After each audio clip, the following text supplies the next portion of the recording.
Hello दोस्तों, finally आप सभी के लिए Rajasthan board class 12 political science यानी राजनीति विज्ञान 28 मार्च 2025 पेपर के लिए ऐसा पेपर लेकर आ चुका हूं जहां से आपको हुबहू 28 मार्च 2025 के पेपर में हुबहू यहां पर प्रश्न आपको मिलने वाला है। यानी पेपर में 28 मार्च 2025 राजनीति विज्ञान के पेपर में हुबहू प्रश्न इस पेपर से आने वाले हैं। काफ़ी महत्वपूर्ण प्रश्न यहाँ पर डिस्कस करने वाला हूँ और एक एक प्रश्न का एकदम सटीक और बहुत ही विस्तार से मैं आंसर बताऊंगा। यदि कोई उससे जुड़ा भी प्रश्न बनता है तो उसका भी मैं एकदम सटीक आंसर बताऊंगा।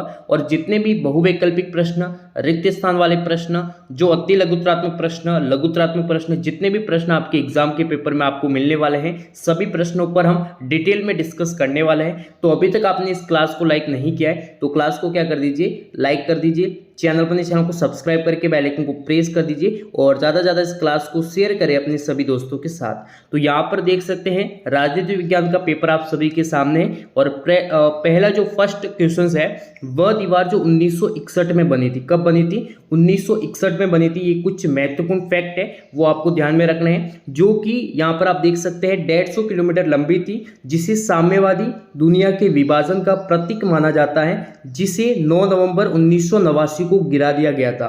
देखियो इतने तथ्य काफी है। अब ये कौन सी दीवार थी? सिंध की दीवार थी, मेक्सिको की दीवार थी, क्यूबा की दीवार थी, बर्लिन की दीवार थी। तो वह कौन सी दीवार थी जो 1961 में बनी थी? ठीक है, 150 किलोमीटर लंबी थी, कहीं पर 155 भी इसकी यहाँ पर लंबाई बताई जा रही है, जिससे साम्यवादी और दुनिया के विभाजन का प्रतीक माना जाता है। तो वो जो दीवार थी वो कौन सी दीवार थी? बर्लिन की दीवार थी। यानी सही जो आंसर हो जाएगा वो हो जाएगा बर्लिन की दीवार। दो यानी ब जो ऑप्शन है वो बिल्कुल ही क्या हो जाएगा, करेक्ट हो जाएगा। नेक्स्ट यहाँ पर आप देख सकते हैं 1978 में देंग शियाओपेंग ने कौन सी जो नीति है वो अपनाई थी? तो देखिए खुले द्वार की नीति थी, बंद द्वार की नीति थी, लोहे के पर्दे की नीति थी, सहकारी कृषि थी। काफी इंपॉर्टेंट क्वेश्चन से एग्जाम के पेपर 28 मार्च 2025 पॉलिटिकल साइंस के पेपर के लिए ये प्रश्न रामबाण रहने वाला है। तो 1978 में देंग शियाओपिंग थे, उन्होंने जो है खुले द्वार की नीति अपनाई थी। अब जो खुले द्वार की जो नीति है वो कब अपनाई गई थी? तो आपको पता है, प्रश्न बन सकता है कब अपनाई गई? 1978 में। अब इस नीति का जो उद्देश्य था वो था विदेशी निवेश। क्या था इस नीति का जो उद्देश्य था? वो ये था कि विदेशी जो निवेश है, विदेशी निवेश और प्रौद्योगिकी, ठीक है, ये ध्यान में रखना है, प्रौद्योगिकी को आकर्षित करना है। यही इस खुले द्वार की नीति का क्या था, महत्व, बहुत ही प्रमुख उद्देश्य था। नेक्स्ट यहाँ पर आप देख सकते हैं वह संघ जिसकी मुद्रा क्या था, यूरो है, जिसकी स्थापना एक संधि द्वारा 1992 में, ठीक है, 1992 में जो यहाँ पर की गई, ये 1992 में हुई थी, तो वो है यूरोपीय संघ। यानी यूरोपीय संघ की जो मुद्रा है वो क्या है, यूरो है। और यूरो का जो प्रतीक है ये भी आपको ध्यान में रखना है, यूरो का प्रतीक ये है। जिस प्रकार रुपया जो मुद्रा है उसका यहाँ पर इस प्रकार से प्रतीक है, तो यूरो का ये प्रतीक है, ठीक है, यूरो है यूरोपीय संघ की मुद्रा, ठीक है, ये आपको ध्यान में रखना है। काफी महत्वपूर्ण प्रश्न है। नेक्स्ट यहाँ पर आप देख सकते हैं वह संगठन जिसकी स्थापना बैंकॉक घोषणा से हुई, जो असैनिक संगठन है, यानी सैनिक संगठन नहीं है। कैसा संगठन है? एक असैनिक संगठन है जिसके वर्तमान में 10 सदस्य हैं, जिसने 1994 में एक क्षेत्रीय में ARF की स्थापना की थी। ये भी आपको ध्यान में रखना है। ARF यानी आसियान क्षेत्रीय मंच, 1994 में इसकी स्थापना होती है, ये भी आपको ध्यान में रखना है। अब यहाँ पर जो बात हो रही है वो किसकी हो रही है? आसियान की हो रही है। किसकी बात हो रही है? आसियान की जो स्थापना है वही बैंकॉक में हुई थी। असैनिक संगठन है जिसके वर्तमान में 10 सदस्य हैं। 1994 में ARF की भी स्थापना होती है, लागू होता है ARF। अब जब बात आसियान की आ रही है तो आसियान की स्थापना कब होती है ये भी आपको ध्यान में रखना होगा। तो 8 अगस्त, ठीक है, 8 अगस्त 1967 में इसकी क्या होती है, स्थापना होती है। ये काफ़ी महत्वपूर्ण पॉइंट है आप सभी के लिए। नेक्स्ट यहाँ पर आप देख सकते हैं प्रश्न है अफगानिस्तान जो है वो दक्षेस का सदस्य कब बना? काफ़ी महत्वपूर्ण प्रश्न है। ऐसे ही प्रश्न आपको वो एग्जाम के पेपर में देखने को मिलेंगे। तो जो अफगानिस्तान है वो दक्षेस का सदस्य जो है वो कब बना? काफ़ी महत्वपूर्ण है। तो कब बना था ये आपको ध्यान में रखना है, 2000 शांत में बना था। दक्षेश यानी शार्क, ठीक है। और शार्क का पूरा नाम क्या है, इसका आंसर आपको कमेंट करके बताना है, ठीक है। तो शार्क का पूरा नाम क्या है ये आपको कमेंट करना है। शार्क की जो स्थापना होती है वो 8 दिसंबर 1985 में इसकी स्थापना होती है। ढाका में इसकी स्थापना होती है। ये इतने जो मैंने फैक्ट बता दिए हैं। अब इसका पूरा जो नाम है, शार्क का पूरा नाम, इंग्लिश हिंदी में दोनों में एक जो है आपको कमेंट बॉक्स में कमेंट करना है। उसके बाद देखिए, संयुक्त राष्ट्र संघ में वर्तमान में कितने सदस्य हैं, ये काफ़ी महत्वपूर्ण प्रश्न है। ऐसे ही प्रश्न आपको एग्जाम के पेपर में मिलेंगे। तो 193 देश जो है वर्तमान में यूएनओ में सम्मिलित है। और यूएनओ की स्थापना, ठीक है, 24 अक्टूबर 1945 में हुई थी। ये भी काफ़ी महत्वपूर्ण पॉइंट है। इसके वर्तमान में महासचिव एंटोनियो गुटेरस है, ये भी महत्वपूर्ण है, आ सकता है प्रश्न, ठीक है। एंटोनियो गुटेरस है, ये भी काफ़ी महत्वपूर्ण है। नेक्स्ट यहाँ पर आप देख सकते हैं, सिर्फ राज्य ही नहीं, व्यक्ति और समुदाय या कहे कि समूची मानवता को सुरक्षा की जरूरत है। सुरक्षा की ये जो धारणा है वो क्या कहलाती है, प्रारंभिक सुरक्षा, अप्रारंभिक सुरक्षा, साइबर सुरक्षा या मानवीय सुरक्षा। तो क्या हो जाएगा, मानवीय सुरक्षा एकदम सही आंसर हो जाएगा। नेक्स्ट यहाँ पर आप देख सकते हैं, वे संसाधन, वो संसाधन जिन पर किसी एक का नहीं बल्कि किसका अधिकार होता है, पूरे समुदाय का अधिकार होता है। वो जो संपदा होती हैं वो होती हैं साझी संपदा। कैसी होती हैं, साझी संपदा, जिसमें किसी व्यक्तिगत का क्या नहीं होता, अधिकार नहीं होता। अधिकार किसका होता है, संपूर्ण समुदाय का होता है। ये आपको ध्यान में रखना है।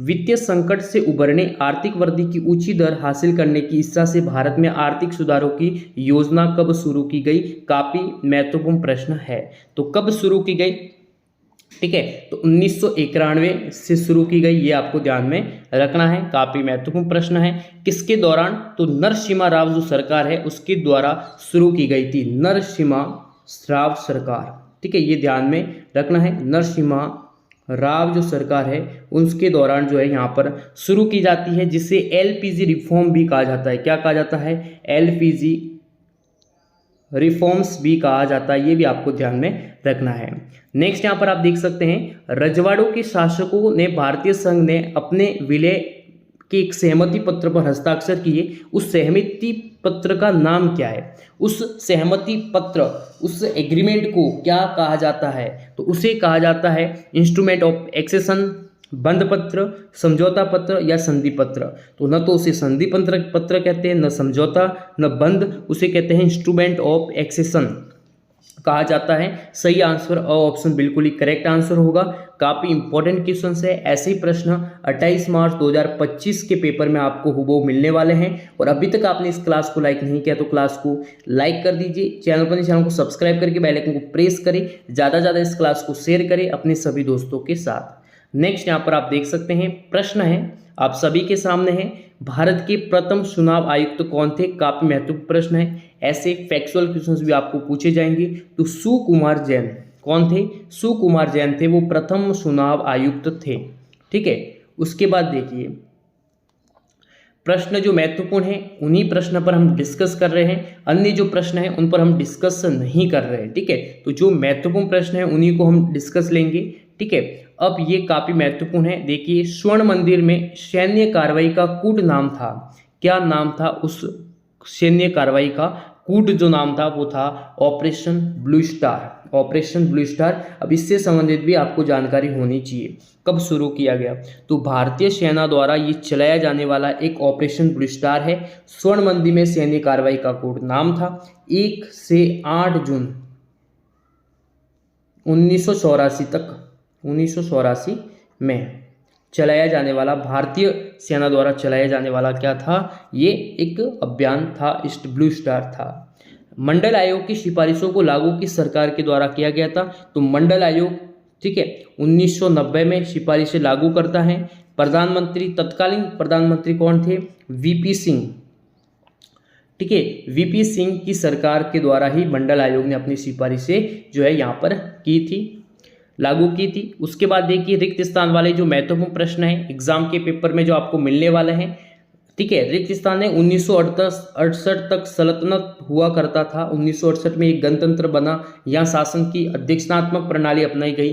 तो क्या हुआ करता था 1968 तक, क्या हुआ करता था, तो मालदीव जो है, मालदीव, ठीक है। उसके बाद देखिए आज़ादी के बाद से श्रीलंका की राजनीति पर बहुसंख्यक समुदाय, कौन से समुदाय, ठीक है, तो सिहली समुदाय, याद रखना है सिहली समुदाय, ये भी आपको ध्यान में रखना है, काफ़ी महत्वपूर्ण एग्जाम के पेपर में आपको वो एग्जाम के पेपर में मिलेगा। 11 सितंबर को आतंकवादियों ने अमेरिका की वर्ल्ड ट्रेड सेंटर पर हमला किया, ठीक है, ये भी काफ़ी इंपॉर्टेंट है। तो अलकायदा, इसका आ जाएगा अलकायदा को, ठीक है, अलकायदा जो आतंकवादी हैं उन्होंने हमला किया था। योजना आयोग, जिसे अब नीति आयोग कहते हैं, इसके अध्यक्ष कौन होते हैं, भारत के प्रधानमंत्री होता है। भारत का प्रधानमंत्री जो होता है वो नीति आयोग का क्या होता है, अध्यक्ष होता है, ठीक है। नीति आयोग जो है 2015 में बना, उससे पहले कौन सा आयोग था, योजना आयोग 1950 योजना आयोग, ठीक है, ये भी आपको ध्यान में रखना है। नीति आयोग के अध्यक्ष श्रीमान नरेंद्र मोदी जी, उपाध्यक्ष अरविंद पनगड़िया, ठीक है, ये इससे संबंधित आपको ध्यान में रखना है। इससे संबंधित बहुत सारी बातें आएगी। 1986 में राजीव गांधी और उनके बीच में कौन सा समझौता होता है, शांति समझौता होता है। कौन सा समझौता होता है, शांति समझौता। तो लाल डेंगा के बीच, राजीव गांधी और लाल डेंगा के बीच में समझौता होता है, वो होता है यहाँ पर शांति समझौता। इसी प्रकार से यहाँ पर आप देख सकते हैं रूसी मुद्रा का नाम, जिस प्रकार से हमने यूरोपीय संघ की मुद्रा हमने देखी थी यूरो, भारत की मुद्रा है रुपया, उसी प्रकार से यहाँ पर है रूसी मुद्रा जो है वो है रूबल। कौन सी है, रूसी रूबल नाम से एक मुद्रा है जो कि रूसी मुद्रा है, ठीक है। दक्षिण एशिया का कौन सा देश भारत की एक्ट ईस्ट नीति का हिस्सा है, तो कौन सा है, ठीक है, काफी महत्वपूर्ण है। भारत ने पेरिस जलवायु समझौते कब अनुमोदन किया था, तो 2 अक्टूबर 2016 को, 2 अक्टूबर 2016 को किया था। ये काफ़ी महत्वपूर्ण प्रश्न है, एग्जाम के पेपर में आपको वो ऐसे ही प्रश्न आपको मिलने वाले हैं।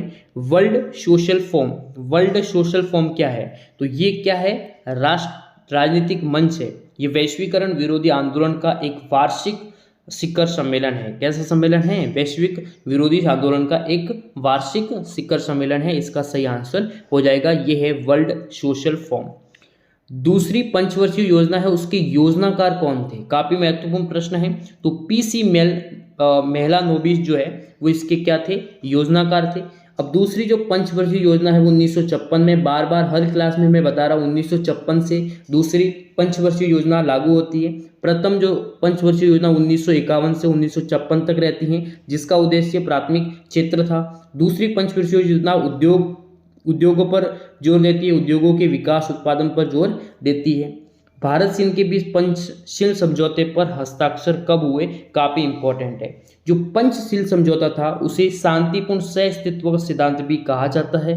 तो 29 अप्रैल 1954 को, कब, 29 अप्रैल 1954 को क्या होते हैं, हस्ताक्षर होते हैं। ये आपको ध्यान में रखना है, काफी महत्वपूर्ण बातें हैं।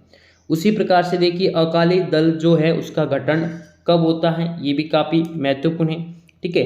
भारतीय जनता पार्टी की स्थापना कब हुई, तो 6 अप्रैल 1980 में होती है। कब हुई थी, 6 अप्रैल 1980 में होती है, भारत में इसकी स्थापना होती है, ठीक है।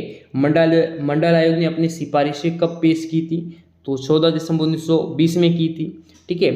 इसी प्रकार से बहुत सारे प्रश्न हैं, काफ़ी इंपॉर्टेंट है। उसके बाद देखिए साप्टा जो है वो है साउथ एशियन फ्री ट्रेड, ठीक है, एरिया 2006 में जो है लागू होता है। कब प्रभावी होता है, 2006 में। ये समझौता कब से प्रभावी हुआ, तो 2006 से प्रभावी हुआ है। साप्टा इसका पूरा नाम है south Asian free trade area, ठीक है, ये इसका यहाँ पर पूरा नाम हो जाएगा। उसी प्रकार देखिए संयुक्त राष्ट्र को और जो है यहाँ पर अधिक प्रासंगिक बनाने के लिए क्या कदम उठाए गए हैं। 1990 के दशक में विश्व सुरक्षा की धारणा क्यों उभरी थी, ठीक है। बॉम्बे प्लान क्या था, दल बदल क्या है, शाहजहां आयोग जो है वो क्या था। तो देखिए शाहजहां जो आयोग है वो भारत सरकार के द्वारा वर्ष 1977 में नियुक्त एक जांच आयोग था। उद्देश्य 1975 में लगाए हुए आपातकाल के दौरान हुई ज्यादतियों की जांच करना था। ये उसका शाहजहां आयोग का क्या था, उद्देश्य था।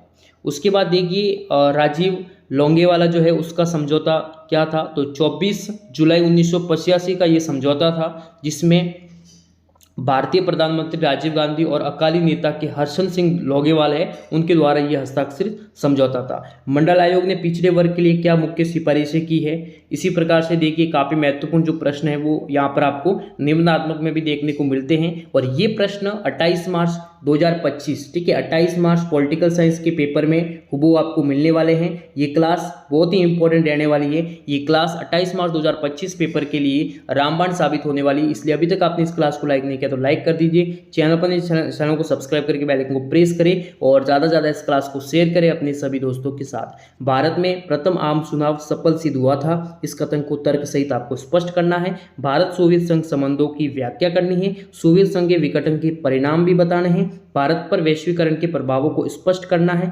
वैश्वीकरण के सकारात्मक नकारात्मक प्रभावों को स्पष्ट करना है, भारत के मानचित्र में निम्न स्थानों को अंकित कीजिए। तो ये भी काफी इंपॉर्टेंट है, एग्जाम के पेपर में हुबहू आपको ऐसे ही प्रश्न मिलने वाले हैं। इस क्लास को लाइक नहीं किया है तो क्लास को लाइक करें, चैनल पर को सब्सक्राइब करके बेल आइकन को प्रेस करें।